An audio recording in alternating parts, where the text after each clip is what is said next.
La Protezione Civile del Friuli Venezia Giulia ha diramato un'allerta meteo gialla a causa delle piogge e dei temporali attesi nelle prossime ore su parte della regione.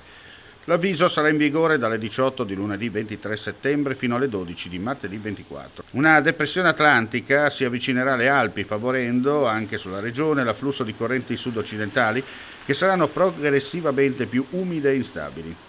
Nella giornata di martedì passeranno due veloci fronti, uno nelle prime ore del mattino, il secondo in serata. Successivamente continueranno ad affluire correnti umide mediterranee. Dalla serata di lunedì 23 settembre e nella notte saranno probabili piogge anche temporalesche, in genere intense, localmente anche molto intense, specie su alta pianura, fascia prealpina e Alto Friuli.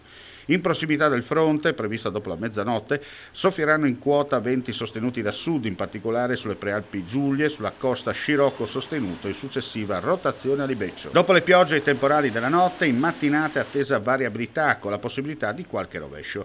Dal pomeriggio ulteriori rovesci e temporali sparsi, specie sulla fascia orientale della regione. Il verificarsi di tali eventi, avverte la Protezione Civile, può comportare situazioni di crisi nella rete idrografica minore e di drenaggio urbano, fenomeni di instabilità dei pendii, locali interruzioni della viabilità.